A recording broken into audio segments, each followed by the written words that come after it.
Salam damai sejahtera kepada seluruh pemirsa dimanapun berada. Sebelum kita lanjut, kita akan berdoa. Bapa di sorga, terima kasih biar firman yang disampaikan boleh merema dalam hidup kami dan menjadi pedoman langkah hidup kami. Terima kasih Bapa, dalam nama Yesus kami berdoa. Haleluya, amin. Baik, puji Tuhan Bapak Ibu Saudara, kali ini tema firman Tuhan tentang Natal. Apakah Natal membawa damai dalam hidup kita? Matius 5 ayat 9. Berbahagialah orang yang membawa damai, karena mereka akan disebut anak-anak Allah. Sekali lagi saya bacakan Matius 5 ayat 9. Berbahagialah orang yang membawa damai, karena mereka akan disebut anak-anak Allah.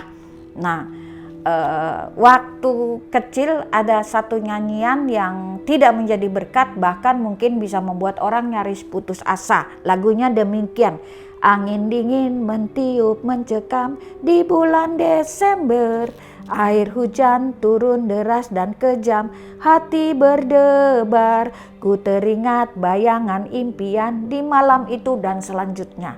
Ya, lagu ini orang yang sedang putus cinta bisa main ayunan pakai leher karena tidak membangun. Nah, saudara, tema firman Tuhan kali ini, apakah Natal membawa damai? Ya, apakah Natal membawa damai? Karena kalau kita runut-runut ketika Tuhan Yesus lahir di bulan Desember, ya. Nah, ada peristiwa tragis, anak-anak usia 2 tahun ke bawah mati dibantai oleh raja.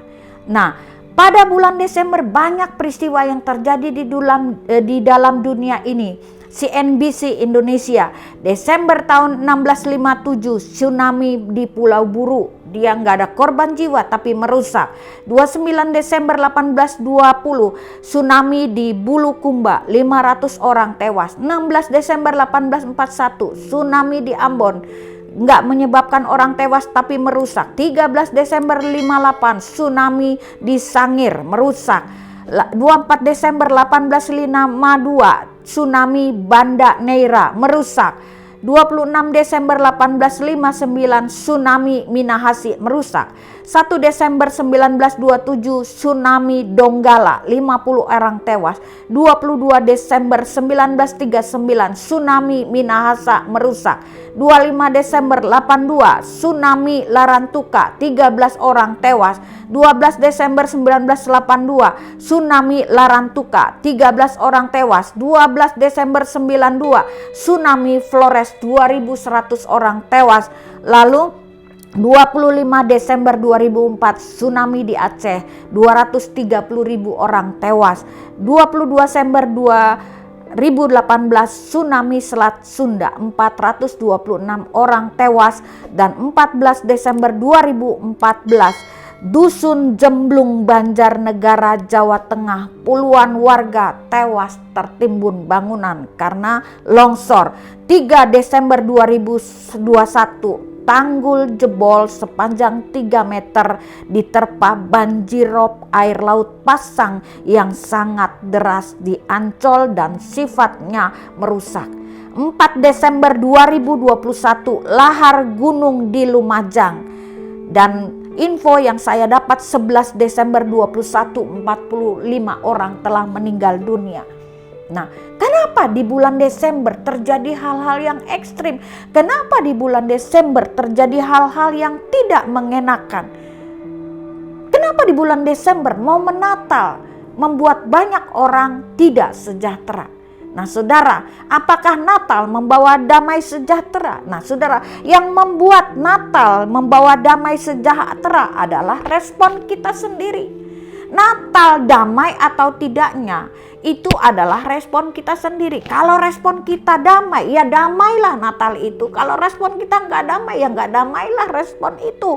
Nah, ini ada contoh ya. Contoh pasukan tentara yang sedang berperang pada Perang Dunia Pertama, yaitu Jerman vs Inggris.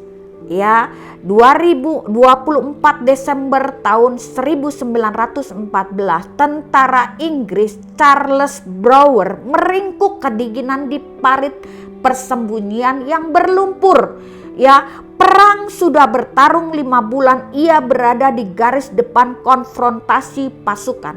Dia sangat sedih karena ingat peristiwa beberapa tahun yang lalu bersama dengan anak, bersama dengan istri, makan ayam kalkun, merayakan Natal, lalu ada kado hadiah buat anak-anak tercinta. Dia sedih, saat ini dia sembunyi di dalam parit yang dingin karena dia ada di konfrontasi garis depan. Nah, dari kejauhan dia melihat cahaya kecil dari kubu lawan yang ternyata itu adalah pohon Natal kecil yang diangkat dari parit, ya, yang dibuat oleh tentara Jerman. Ya, prajurit Jerman yang namanya Spring mengangkat tangan keluar dari persembunyian dan menyanyikan lagu Malam Kudus Sunyi Senyap. Tentara Inggris curiga, jangan-jangan ini jebakan. Namun tentara Jerman kembali melambaikan tangan, akhirnya semua keluar dari parit persembunyiannya, baik dari pihak Inggris maupun pihak daripada Jerman. Lalu mereka maju masuk ke dalam no man land, tanah tak bertuan. Ya, di situ awal terjadinya pertempuran. Mereka menguburkan teman-teman yang tewas. Lalu mereka merayakan Natal, mereka berangkulan, mereka berpelukan, mereka tangis-tangisan di momen 24 Desember. Dan mereka sukacita sekali. Dan untuk mengadakan satu penghiburan, mereka mengadakan perlombaan sepak bola. Dan mereka bersukacita di momen Natal. Jadi yang bisa bersukacita siapa? Kita sendiri. Nah, singkat cerita, setelah itu keesokan harinya mereka melanjutkan perang lagi. Karena tugas yang diemban dari negara mereka. Jadi yang menentukan damai sejahtera atau tidaknya Natal adalah respon kita sendiri. Yang kedua, ketika kita ingin damai Natal itu ada dalam hidup kita, membuka diri untuk Yesus mengambil alih hidup kita dalam segala situasi dan kondisi. Yesaya 41 ayat 13, sebab aku ini Tuhan Allahmu memegang tangan kananmu dan berkata kepadamu, jangan takut, akulah Tuhanmu.